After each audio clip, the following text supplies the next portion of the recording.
다른 복음은 없나니 다만 어떤 사람들이 너희를 교란하여 그리스도의 복음을 변하게 하려 함이라. 그러나 우리나 혹은 하늘로부터 온 천사라도 우리가 너희에게 전한 복음 외에 다른 복음을 전하면 저주를 받을지어다.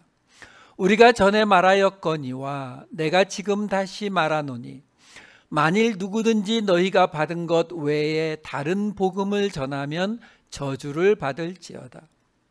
이제 내가 사람들에게 좋게 하랴, 하나님께 좋게 하랴, 사람들에게 기쁨을 구하랴. 내가 지금까지 사람들의 기쁨을 구하였다면 그리스도의 종이 아니니라. 형제들아, 내가 너희에게 알게 하노니 내가 전한 복음은 사람의 뜻을 따라 된 것이 아니니라. 이는 내가 사람에게서 받은 것도 아니요 배운 것도 아니요 오직 예수 그리스도의 계시로 말미암은 것이라. 아멘. 지난주에 우리는 다른 복음이라고 하는 제목을 가지고 특별히 사도 바울이 쓴 이 책들, 신약 성경에 13권이 나오는 사도 바울의 이 책들은 서신서, 편지라는 말씀을 드렸습니다. 그래서 시작하는 곳에 인사말이 있는데 이 사도 바울의 13권의 모든 책에는 평강과 은혜를 묻는 인사말로 시작이 된다라고 말씀을 드렸는데, 끝나는 곳에 있는 인사말에는 평강, 은혜, 사랑 등이 나오는데 갈라디아서만 긍휼이라고 하는 단어가 들어가 있다. 결국 무슨 이야기라고요? 이 이야기가 다른 복음, 곧 이방인들이 예수를 믿어도 율법을 지켜야 한다라고 하는 사람들과 싸우기 위해서 내지는 설명하기 위해서 쓴 책이지만, 그렇다고 해서 이 책이 사도 바울의 이 이야기들이 그 사람들과 정말 서로 미워하고 정죄하고 비난하기 위한 책이 아니다라는 거예요. 그러면 긍휼, 자비라는 말로 이 이야기가 끝나지 않는다. 그게 지난주 이야기였습니다.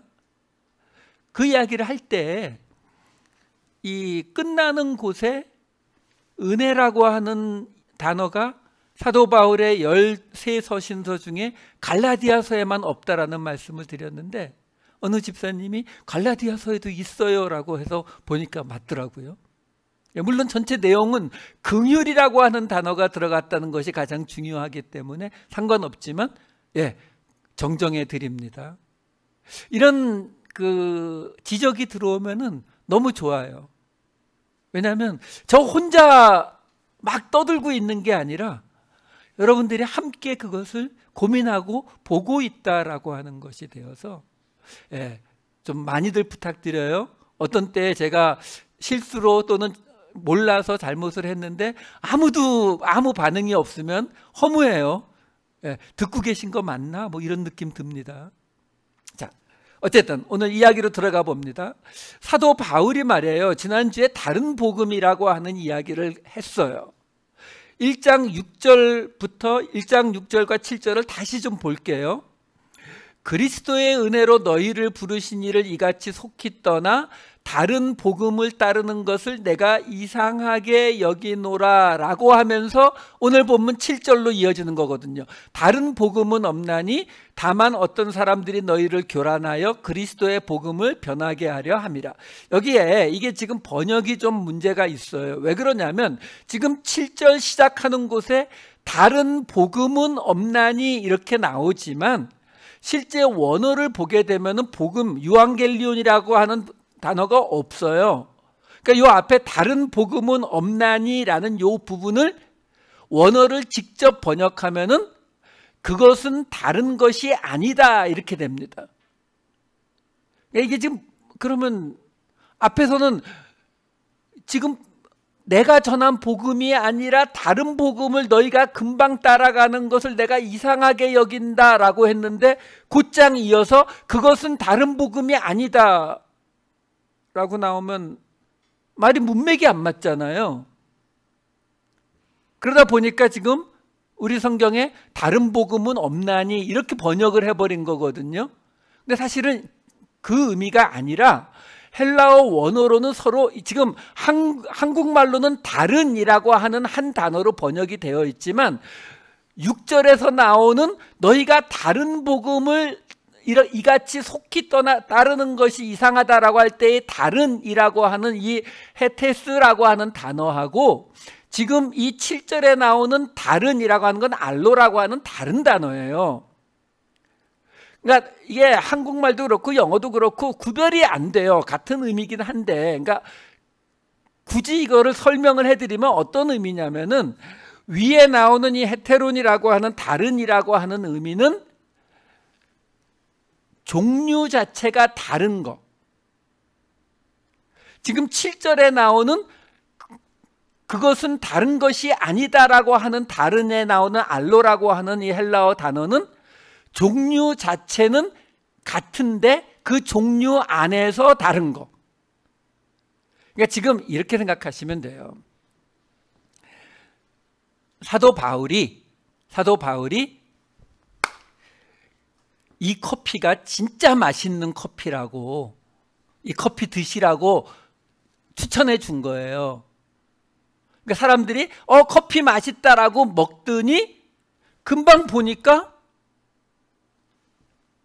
티를 마시고 있는 거예요. 그러니까 사도 바울이 뭐라고 한 거냐면은 내가 너희들에게 전해준 그 커피를 버리고 이렇게 전혀 종류가 다른 티를 마시고 있는 것이 이상하게 여겨진다 라고 말한 거예요. 근데 그 사람들 지금 누구예요? 이 갈라디아 지방에 와서 이방인들도 율법을 지켜야 한다라고 하는 그 사람들이 뭐라고 했다는 거예요? 이 사람들이 야, 사도 바울의 가르침은 틀렸어. 그게 아니라 우리가 말하는 이 율법을 지키는 게 맞아. 이렇게 말했다는 게 아니거든요. 그 사람들이 뭐라고 말했다고요?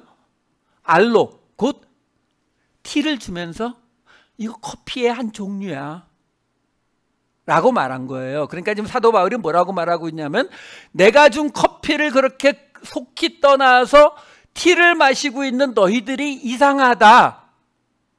그거는 커피에 다른 게 아니라 그거는 티야. 이렇게 말하고 있는 거예요. 설명이 좀 됐나 모르겠어요. 표정이 안 변해서 된 건지 안 된 건지 잘 모르겠어요. 그러니까 지금요, 지난 금요일 설교하고 좀 계속 매치가 돼서 계속 말씀을 드리는데 중요한 거는 할례를 하느냐 안 하느냐, 돼지고기를 먹느냐 안 먹느냐, 어떤 것을 하는 두 또는 하지 않는 돈, 이게 중요한 게 아니란 말이에요. 지금 사도 바울이, 이게 지금 제가 계속 왜 이걸 강조해 드리냐면은 다른 복음은 저주를 받을지어다, 하늘의 천사라도 저주를 받을지어다, 이렇게 이야기하다 보니까 우리는 이 구절들을 가지고 어디에 사용해요? 너 이거 안 하네? 너 이런 거 왜 해? 저건 예수 믿는 사람 아니야. 거기서 한 단계 더 가면 어떻게 돼요? 죽여. 지금 이란에서 그러고 있잖아요.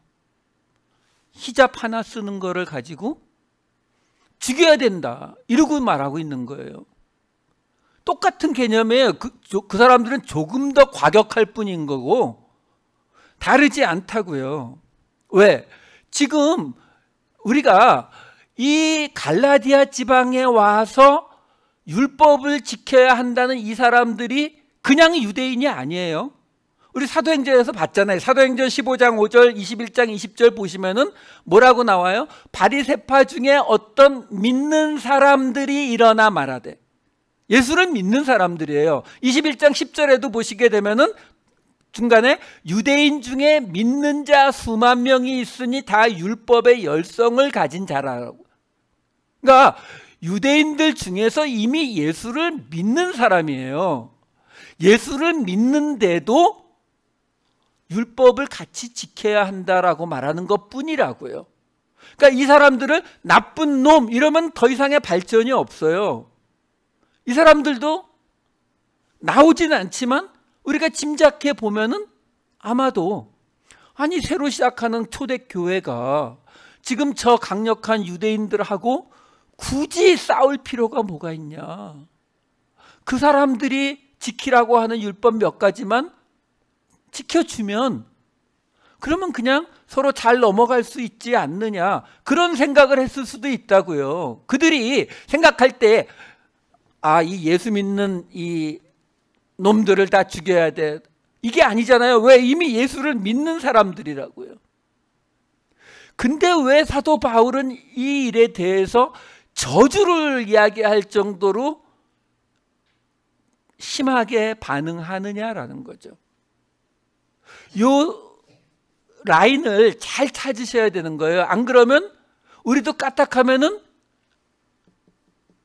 이 말씀이 원하는 바가 아닌 다른 방향으로 가는 것이 너무 쉽기 때문에 그래요. 자, 1장 7절 말씀만 다시 좀 볼게요. 여기 보시면 그 다른 복음은 없다. 다시 말해서 복음 비스그리무리한 거는 없는 거다. 다만 어떤 사람들이 너희를 교란하여 그리스도의 복음을 변하게 하려 함. 여기 변하게 하려 한다라고 하는 이 변하게 하려 한다에 나오는 헬라어 단어가 두 단어예요. 델로, 메타스트레포. 델로라는 말이 뭐냐면 생각하다예요. 생각하다. 그리고 메타스트레포. 앞에 메타를 빼면 스트레포. 스트레포는 여러분 여러 번 나왔습니다. 누가복음에서 어떤 때 예수께서 가다가 돌이켜. 이거 스트레포예요. 그러니까 무슨 말이냐면 여기 지금 그리스도의 복음을 변하게 하려 함이라고 나오지만 이 단어를 직역하면 뭐냐면 그리스도의 복음을 돌이켜 생각하게 한단 말이에요. 무슨 말이냐면 예수님이 돌이키시는 거는 예수님이 가시는 그 길에서 제자들에게 말씀하시려고 돌이키는 거지만 여기서 나오는 이 돌이켜 스트레포라고 하는 말은 뭐예요? 사람들이 지금 사도 바울을 통해서 들은 복음의 길을 가는데 어떻게 한다고요?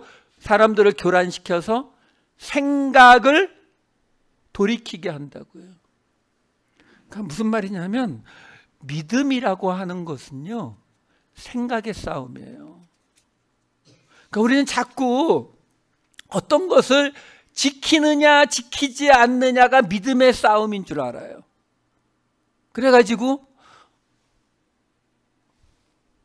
TV를 볼 때에 그냥 오락 뭐 이런 거를 보느냐 다큐멘터리를 보느냐 뭐 이런 게 믿음의 싸움인 줄 안다고요.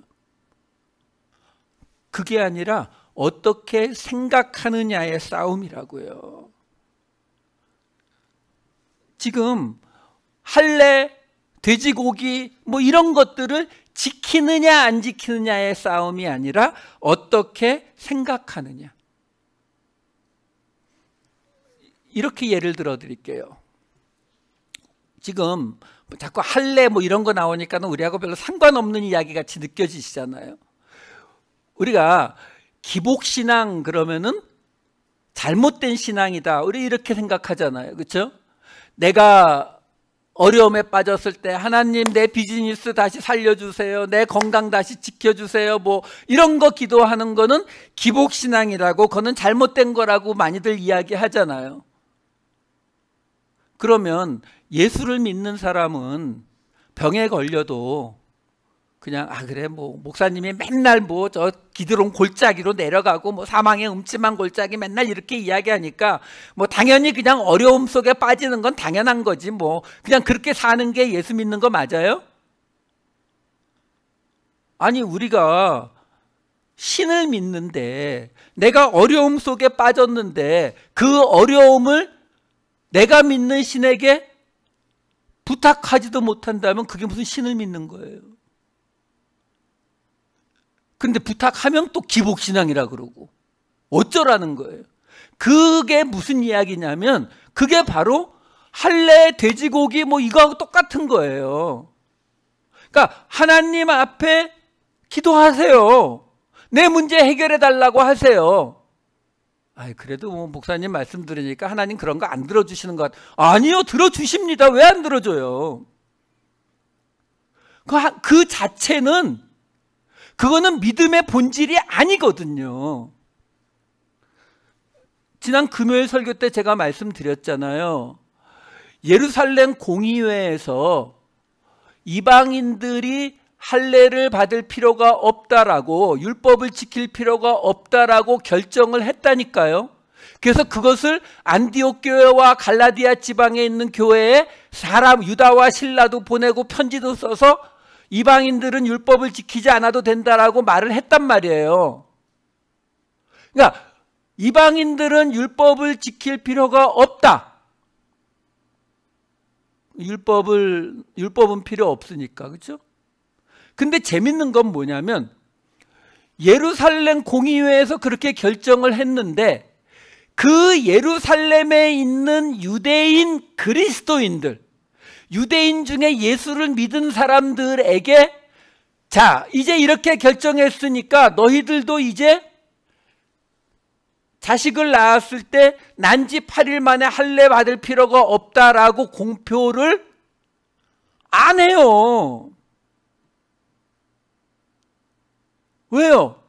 아니, 지금 사도 바울이 목숨을 걸고 그거 잘못됐다고 얘기를 하잖아요. 그럼 잘못된 걸 왜 계속 하게 하냐고요. 유대인들 전체는 바꾸지 못하겠지만 유대인들 중에서 예수를 믿는 사람에게는 요구할 수 있는 거잖아요. 그거 믿음의 본질하고 상관이 없어. 그러니까 할례 받지 마라고 말해야 될 것 같지만 안 한다고요. 왜?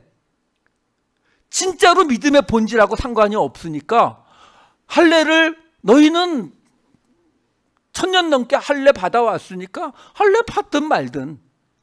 하지만 이방인들 굳이 그거를 짐을 지을 필요 없다라는 거예요. 왜? 할례를 안 받든 받든 둘 다 믿음의 본질하고 아무 상관이 없으니까요. 여러분, 마찬가지예요. 기복신앙이라는 것도 똑같다고요. 우리가 알다시피 하나님께서 어떤 사람은 귀에 있을 그릇으로, 어떤 사람은 천이 있을 그릇으로 하신다고 했잖아요. 그렇죠? 어떤 사람은 건강을 잃어버리는 사람도 있고, 어떤 사람은 물질의 부유를 누리는 사람도 있을 수 있다니까요. 왜? 그 자체하고 믿음의 본질은 아무 상관이 없어요. 그건 기복신앙이 아니에요. 어떤 게 기복신앙이에요? 예수님에게 와서 물었던 부자 청년이 있었잖아요. 영생을 얻으리이까? 예수님이 율법을 지켜라. 다 지켰습니다. 왜 그 이야기가 나왔다고요? 그 사람에게 믿음의 증거가 있잖아요. 신명기 말씀대로 내가 하나님의 율법을 다 지켜 순종했기 때문에 복을 받아서 부자가 됐다. 이렇게 된 거거든요. 그러니까 나는 더 이상 지킬 게 없으니까 예수님, 내가 영생을 위해서 뭐 에디셔널리 내가 해야 될 게 더 있나요? 이거 물은 거란 말이에요. 이게 기복신앙인 거예요. 우리 똑같잖아요. 지금 이슬람 사람들이 히잡을 써야 알라를 믿는 것이고 안 쓰는 거는 알라를 안 믿는 것이기 때문에 죽여야 된다라고 말하는 것이나, 우리가 술을 마시면 예수를 안 믿는 것이고, 우리가 뭐 어떤 것을 안 지키면 주일 한 번 빠지면 이건 예수를 안 믿는 것이야. 이거하고 똑같은 개념이라고요. 그래서 사도 바울이 이 이야기를 하는 거예요. 근데 왜 그렇게 과민 반응하는 것 같냐고요? 할례를 지키고 안 지키고도 별로 신경을 안 쓰는데 이 문제는 구원의 가장 근본적인 걸 건드리는 것이기 때문에 이렇게 과민 반응을 하는 거거든요. 결국 우리가 앞에 나타나는 현상에 눈을 뺏기시면 안 돼요. 앞에 나타나는 현상이 아니라 그 너머에 있는 예수 그리스도를 통한 이 은혜의 구원이라고 하는 이것을 건드리면은 그거는 우리가 목숨을 걸고 싸울 일이 맞아요. 하지만 그것이 아니라 술을 마시네 안 마시네, 히잡을 쓰네 안 쓰네, 여러분 아시잖아요. 목사는 가운을 입어야 되네, 안 입어야 되네, 뭐 이런 거 갖고 싸우는 것은 그거는 믿음과 아무 관계가 없는 거라는 거예요. 그러니까 예루살렘 공의의 사도들이 그랬듯이 할례 안 받아도 돼. 그러면서도 여기서는 받든 말든 아예 신경을 안 써버리는 거죠. 왜? 그게 믿음의 본질이 아니다라는 거예요. 자, 이어지는 1장 8절 9절로 넘어갑니다. 그러나 우리나 혹은 하늘로부터 온 천사라도 우리가 너희에게 전한 복음 외에 다른 복음을 전하면 저주를 받을지어다. 우리가 전에 말하였거니와 내가 지금 다시 말하노니 만일 누구든지 너희가 받은 것 외에 다른 복음을 전하면 저주를 받을지어다. 와, 굉장히 강하죠. 그런데 여러분 하나 아셔야 되는 게 있어요. 예수님은, 하나님은 우리를 저주하시는 분이 아니에요. 여기 지금 저주를 받을지어다, 저주라고 번역이 된 헬라어 단어가 아나데마라는 단어예요. 이 단어의 본래 뜻이 뭐냐면 하나님께 바친 것을 의미하는 단어예요. 누가복음 21장 5절 보여드릴게요. 어떤 사람들이 성전을 가리켜 그 아름다운 돌과 헌물로 꾸민 것을 말하되, 여기에 헌물이라고 번역이 된 단어가 같은 단어예요. 저주, 아나데마. 이해가 되세요? 하나님께 바친 것, 헌물이 저주? 이게 왜 이런 단어의 이 용도가 나왔을까요? 사실요, 헬라어에서, 신약 성경에서 저주의 의미를 갖는 단어는 따로 있어요. 갈라디아서 3장 10절에도 나옵니다. 무릇 율법 행위에 속한 자들은 저주 아래에 있나니 기록된 바 누구든지 율법책에 기록된 대로 모든 일을 항상 행하지 아니하는 자는 저주 아래에 있는 자라 하였습니다. 지금 여기서 나오는 저주라고 하는 단어가 에피카타라토스라는 단어예요. 이게 말 그대로 저주예요. 저주. 지금 여기에 율법책에 기록된 대로라고 나오잖아요. 이게 신명기 말씀이거든요. 신명기 27장 26절 보시면은 이 율법의 말씀을 실행하지 아니하는 자는 저주를 받을 것이라, 아라르라고 하는 히브리어인데 이 단어가 70인역에서 아까 말씀드린 에피카타라토스로 번역이 돼요. 그러니까 이게 진짜 저주예요. 근데 아까 하나님이 우리 저주 안 한다면서요. 안 하세요. 그래서 여기 저주 안 되는데요. 이게 뭐냐면요, 율법의 말씀을 실행하지 않으면 어떻게 돼요? 구약에 구원을 못 받죠. 구원을 못 받게 되는 게 뭐예요? 하나님 입장에서 보시면 저주받는 거죠. 왜? 하나님께로 못 나오니까. 그러니까 이 경우에 저주가 나오는 거예요. 그러니까 지금 오늘 본문에 나오는 아나데마라고 하는 이 단어는 사실 저주라고 번역하는 것은 좀 무리가 있어요. 왜 그러냐면 이 단어가 구약에 나오는 히브리어 단어를 번역하면서 나온 단어거든요. 헬라어로. 왜냐하면 생각해 보세요. 하나님께 바친 것, 헌물이라는 뜻하고 저주라는 뜻이 한 단어에 같이 들어가는 게 좀 정상이 아니잖아요. 그렇죠? 그러니까 이렇게 좀 이상한 단어의 용도가 나오는 경우는 어떤 경우라고요? 우리 누가복음에서 여러 번 봤잖아요. 구약을 번역하는 과정에서 기존에 있던 단어의 구약의 의미가 애드되면서 생겨나는 방식들이거든요. 구약에 나오는 헤렘이라고 하는 단어를 이 아나데마로 번역하면서 생겨난 모습이에요. 제가 몇 군데를 좀 보면서 설명을 해드릴게요. 레위기 27장 28절하고 민수기 21장 3절을 보여드릴게요. 제가 일부러 그 히브리어 단어를 지금 가로 안에 넣어놨어요.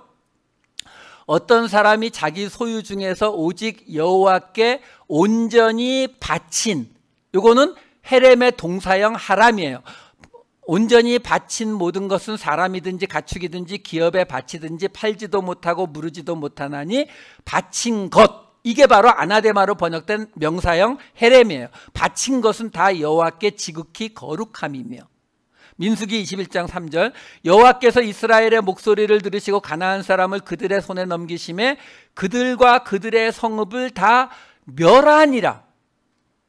바친 것이라는 단어가 똑같이 동사형으로 사용됐는데 멸하다의 뜻으로 사용이 돼요. 하람.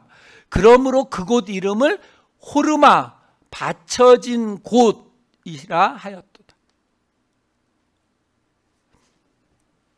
자, 여기 헤렘이라고 하는 이 바쳐진 것이라는 것이 진멸하다, 멸하다의 의미로 사용된 것도 신명기 7장 26절에 이렇게 나와요.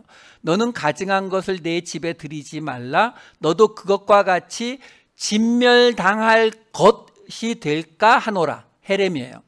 너는 그것을 멀리하며 심히 미워하라. 그것은 진멸당할 것임이라.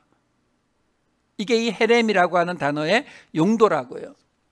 이런 용도가 왜 가장 정확히 나타나는 곳이 여호수아서에 보면은 이렇게 나타납니다. 여호수아서 6장 18절.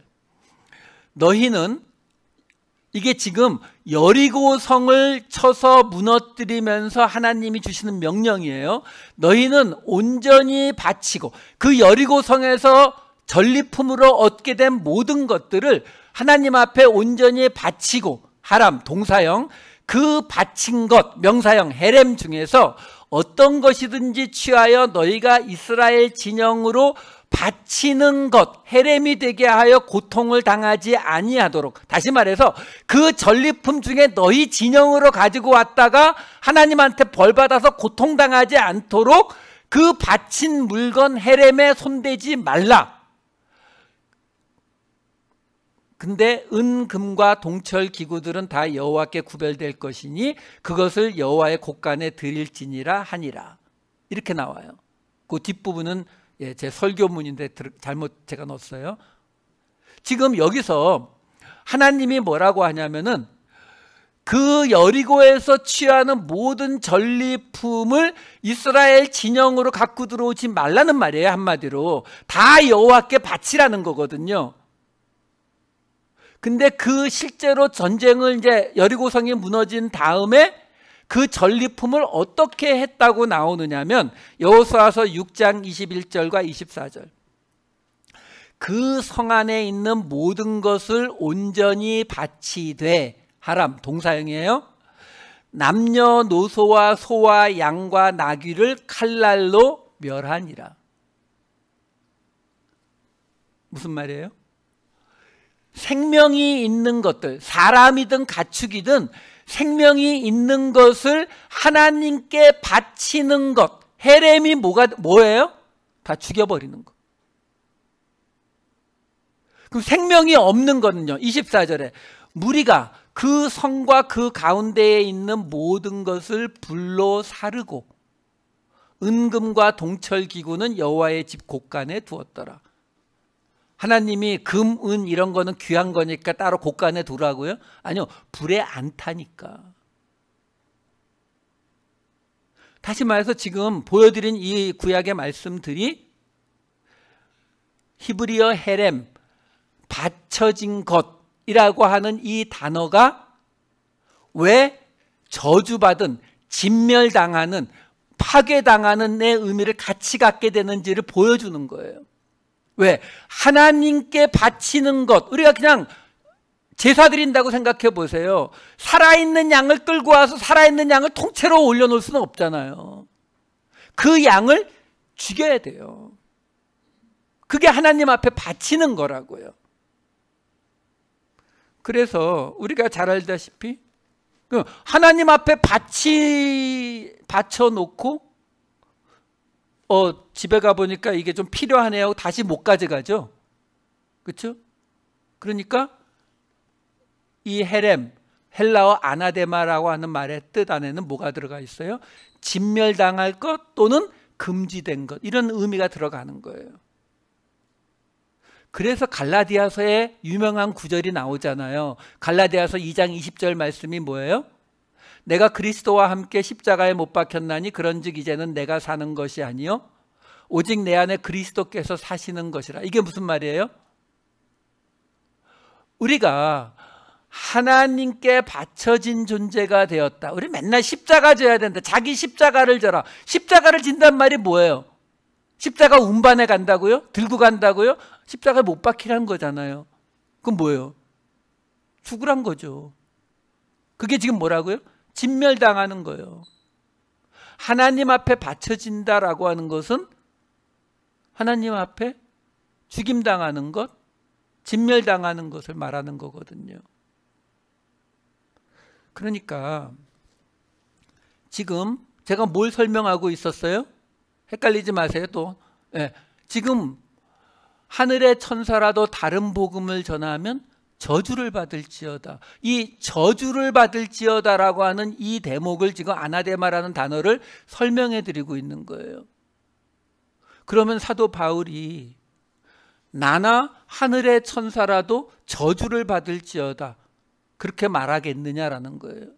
왜? 이 대목이 자꾸 우리와 조금 다른 성경 해석을 가진 사람들을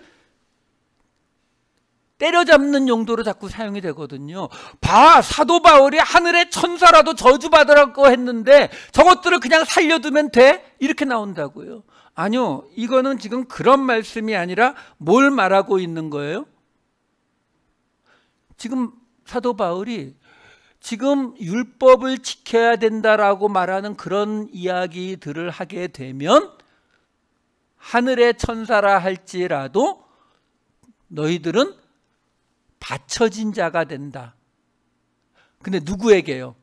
이거는 하나님께 바쳐진 것만이 아니라 다른 신, 다른 존재에게 바쳐진, 다시 말해 다른 존재에게 소속된 자가 된다라고 지금 말하고 있는 거거든요. 이게 이렇게 해석을 해야 우리가 그 다음 구절이 이해가 되는 거예요. 그 다음 구절 1장 10절 말씀이 이렇게 나오거든요. 이제 내가 사람들에게 좋게 하랴 하나님께 좋게 하랴 사람들에게 기쁨을 구하랴. 내가 지금까지 사람들의 기쁨을 구하였다면 그리스도의 종이 아니니라. 이 이야기가 왜 갑자기 나와요? 다른 복음을 전하면 저주를 받을지어다 해놓고 내가 사람들에게 좋게 하랴 하나님께 좋게 하랴 내가 사람들에게 기쁨을 구하랴 이 이야기가 왜 나와요? 지금 저주를 받을지어다가 아니라 다른 복음을 전한다면 너희는 다른 존재에게 속한 자, 다른 존재에게 바쳐진 자다라고 말한 거거든요. 근데 그 다른 존재가 누구라고요? 사탄? 사람이요, 사람. 제가 항상 말씀드리잖아요. 어떤 사람들이 묻죠. 하나님이 전지전능하신데 이 세상에 저 사탄을 왜 두고 보십니까? 하나님이 사탄과 계약 기간이 안 끝나서 아직 못 건드리시나요? 아니잖아요. 예수님께서 이런 말씀하셨죠. 마태복음 16장 23절. 예수께서 돌이키시며 베드로에게 이르시되 사단아 내 뒤로 물러가라 너는 나를 넘어지게 하는 자로다. 내가 하나님의 일을 생각하지 아니하고 도리어 사탄이 아니고 사람의 일을 생각하는도다 하시고. 하나님이 왜 이 땅의 악을 다 못 없애신다고요? 그거 우리거든요. 그래서 우리를 사랑하셔서 오래 참으신다는 말이 나오는 거예요.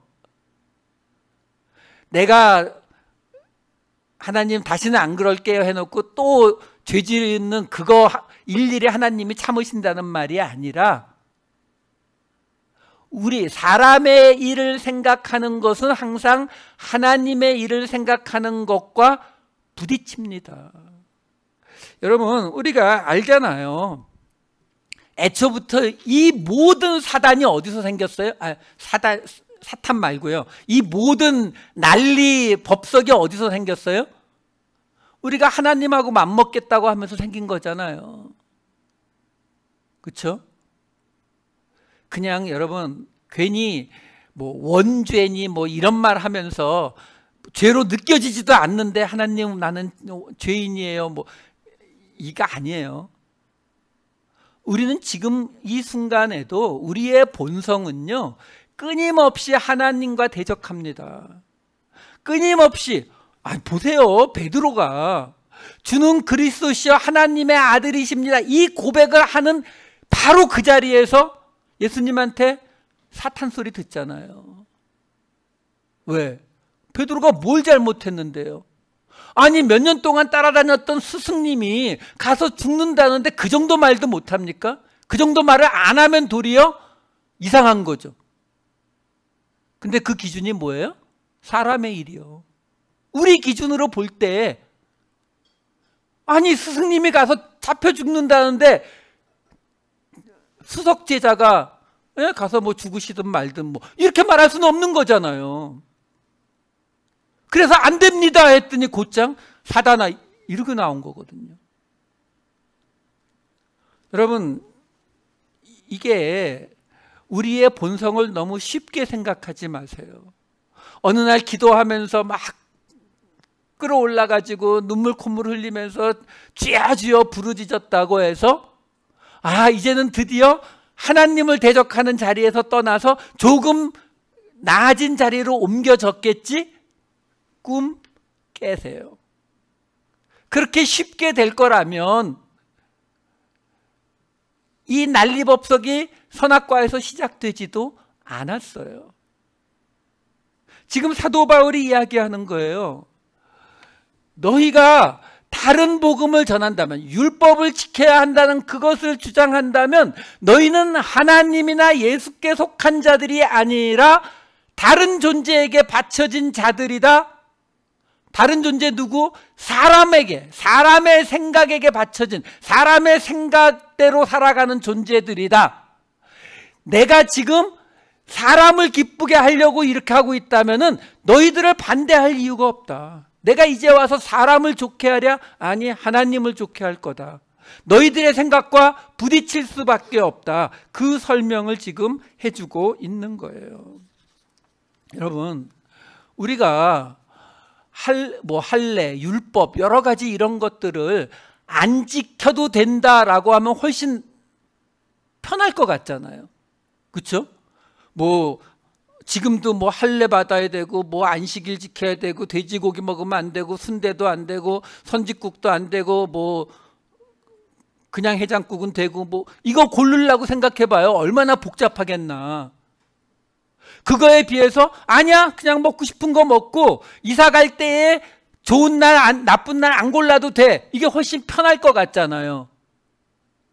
근데 여러분 대부분의 그 이단들을 보면 바깥에서 볼 때는 재산 다 바치라 그러고 뭐 그 외에도 막 어린 자녀까지 밖에 나가서 돈 벌어오게 시켜서 다 뜯어가고 막 그런 이상한 행동들을 하잖아요. 그렇죠?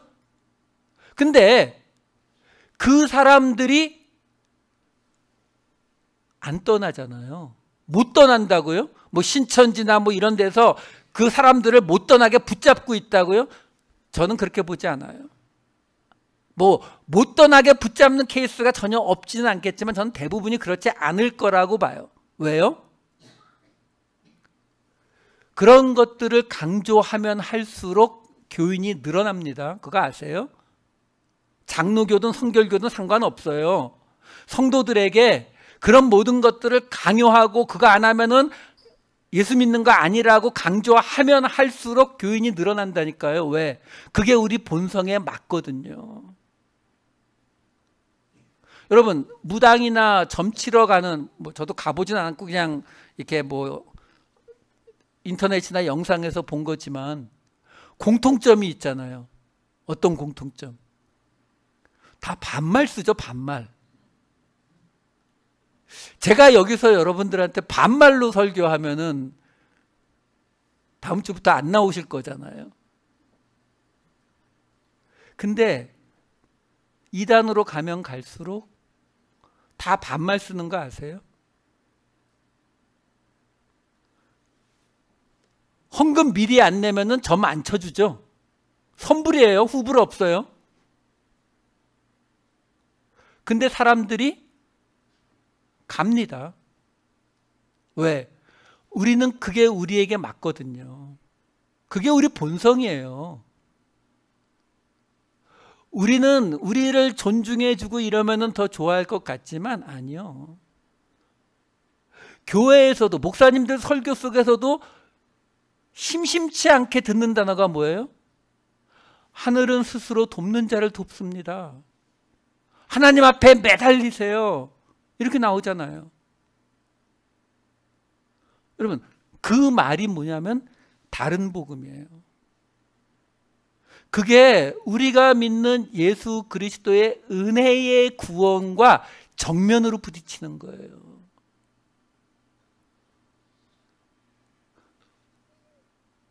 예수님 믿으라고 전도해 보면은요, 조금 깊이 설명을 해보면 제일 못 받아들이는 게 그 부분이에요. 예전에 어떤 분에게 오랫동안 걸려서 예수님을 전도한 적이 있어요. 근데 결국 마지막에 그분께서 알았다고, 교회 나가보겠다고 하면서 저한테 했던 첫 번째 질문이 뭔지 아세요? 그러면 회비는 얼마씩 내야 되는 거냐고. 그게 첫 번째 질문이었어요. 이게 세상의 상식이에요. 내가 정성을 들여야. 여러분, 우리 계속 배워왔잖아요. 신에게 기도할 때는 어떻게 해야 돼요? 새벽에 일어나서 이슬을 모아서 깨끗한, 그리고 목욕 재개하고. 이거 우리 한국 사람이라면 누구나 다 아는 거 아니에요? 뒷마당에 깨끗한 물 떠놓고 비나이다 비나이다 하잖아요. 그렇죠? 그러니까 내가 해야 되는 것에 대한 것은 많아요.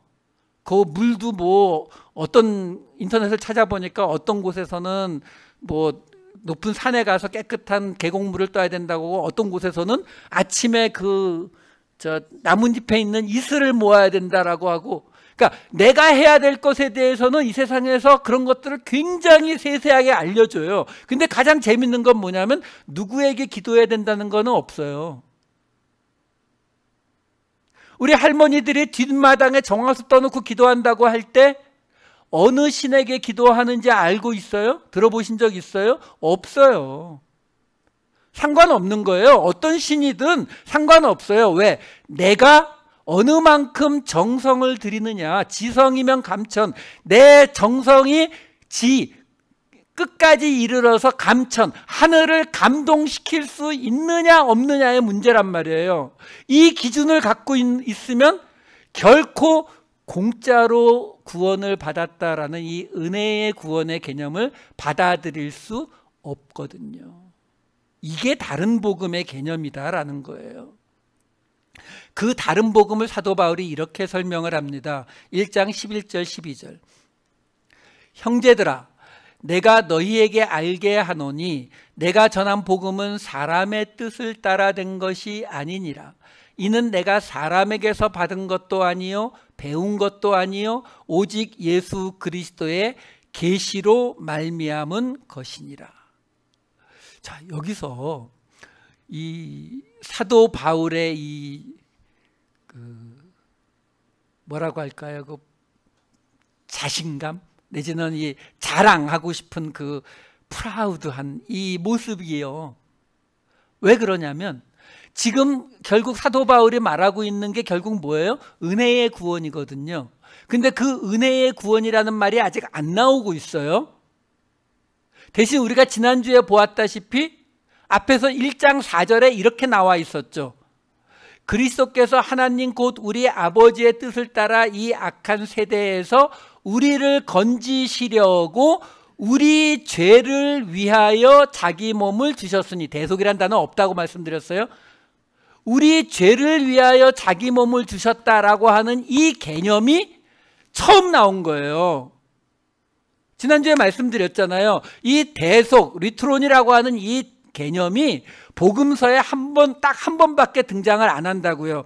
마태복음 20장 28절에 인자가 온 것은 섬김을 받으려 함이 아니라 도리어 섬기려 하고 자기 목숨을 많은 사람의 대속물로 주려 함이니라.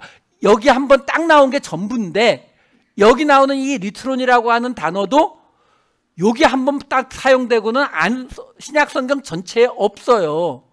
무슨 말이냐면, 사도 바울이 이 단어를 몰라요? 아니죠. 알죠. 아는데 왜 이 단어를 안 사용해요? 단어 하나로 설명될 일이 아니기 때문에 그래요. 그래서 아까 보았던 1장 4절에 나오는 것처럼 이 대속물로 준다라는 말을 어떻게 해석한 거예요? 우리 죄를 위하여 자기 몸을 주셨다. 지금 이렇게 풀어서 지금 우리에게 설명해 주고 있는 거거든요. 근데 그것을 사도 바울은 사람에게서 배운 게 아니라, 사람에게서 받은 게 아니라 나는 예수님의 계시를 받은 거야. 너희 모르지? 이렇게 말하고 있는 거예요. 그러면서 자기가 본래 유대교를 너무 열심히 믿어서 예수 믿는 자들을 핍박했던 사람인데 내가 이렇게 변화됐다라는 말을 1장 15에서 17절에 이렇게 이야기합니다. 그러나 내 어머니의 태로부터 나를 택정하시고 그의 은혜로 나를 부르신 이가 그의 아들을 이방에 전하기 위하여 그를 내 속에 나타내시기를 기뻐하셨을 때에 내가 곧 혈육과 의논하지 아니하고, 여기 혈육은 친척 말하는 게 아니에요. 혈과 육, 곧 사람을 말하는 겁니다. 어떤 사람과 의논하지 아니하고 또 나보다 먼저 사도된 자들을 만나려고 예루살렘으로 가지 아니하고 아라비아로 갔다가 다시 다메섹으로 돌아갔노라. 자, 여기 보시면 내 어머니의 태로부터 나를 택정하시고 나를 부르신 이가 그의 아들을 이방에 전하기 위하여 라고 하는 이 말이 나오는데, 이 말은 이사야서의 인용입니다. 이사야서 49장 1절 그리고 5절에서 5절 6절. 섬들아 내게 들으라, 먼곳 백성들아 귀를 기울이라. 여호와께서 태에서부터 나를 부르셨고 내 어머니의 복중에서부터 내 이름을 기억하셨으며, 이 부분이 아까 나온 그 구절, 헬라어 70인역에 똑같은 구절을 사용하고 있는 부분이에요. 그 다음에 5절 6절을 읽어드릴게요. 이제 여호와께서 말씀하시나니 그는 태에서부터 나를 그의 종으로 지으신 이시요 야곱을 그에게로 돌아오게 하시는 이시니 이스라엘이 그에게로 모이는도다. 그러므로 내가 여호와 보시기에 영화롭게 되었으며 나의 하나님은 나의 힘이 되셨도다. 그가 이르시되 내가 나의 종이 되어 야곱의 지파들을 일으키며 이스라엘 중에 보존된 자를 돌아오게 할 것은 매우 쉬운 일이라. 내가 또 너를 이방의 빛으로 삼아 나의 구원을 베풀어서 땅끝까지 이르게 하리라. 예레미야서에도 이 비슷한 구절이 나와요. 예레미야서 1장 5절을 보시게 되면은 내가 너를 모태에 짓기 전에 너를 알았고 내가 배에서 나오기 전에 너를 성별하였고 너를 여러 나라의 선지자로 세웠노라 하시기로. 지금 사도 바울이 갑자기 15절에서 내 어머니의 태로부터 나를 택정하시고 부르시니까 그의 아들을 이방에 전하기 위해서라는 이 말을 하는 이유가 뭐냐면, 이사야와 예레미야를 선지자로 부르셔서 하나님이 이방인들에게도 하나님의 말씀을 전하라고 하셨던 것처럼 내게도 예수 그리스도가 계시로 이 복음을 주신 것이다 라고 설명하고 있는 거예요. 지난 금요일에 신약 시대로 들어오면서 사도, 선지자, 복음 전하는 자, 선포하는 자, 교사, 이게 다 기능적인 측면, 어떤 한 사람이 한 직분이 아니라 한 사람이 여러 가지 직분을 다 맡을 수 있다라고 말씀을 드렸습니다.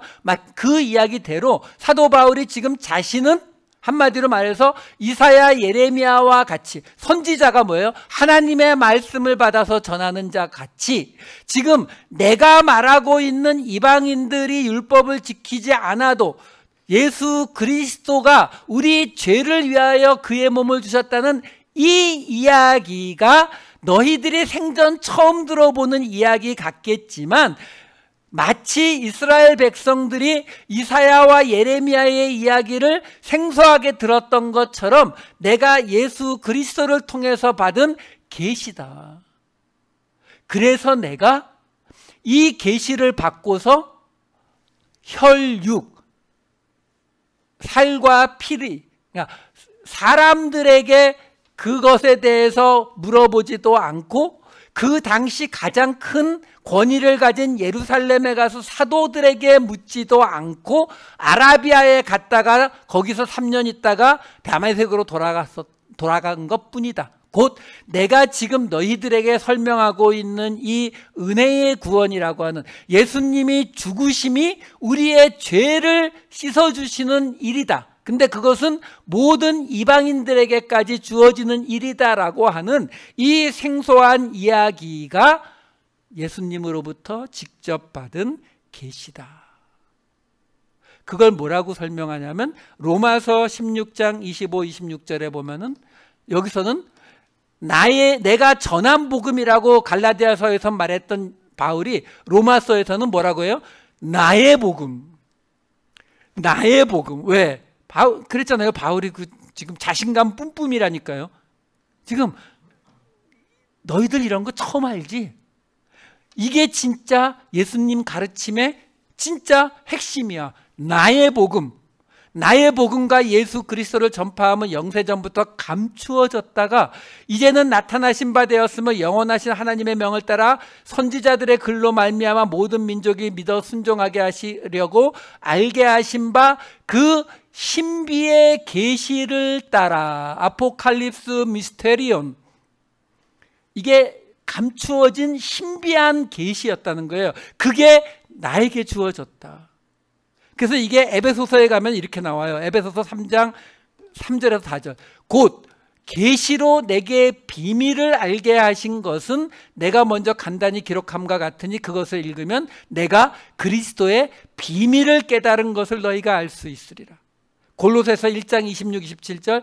이 비밀은 만세와 만대로부터 감추어졌던 것인데 이제는 그의 성도들에게 나타났고 하나님이 그들로 하여금 이 비밀의 영광이 이방인 가운데 얼마나 풍성한지를 알게 하려 하심이라. 이 비밀은 너희 안에 계신 그리스도 신이 곧 영광의 소망이니라.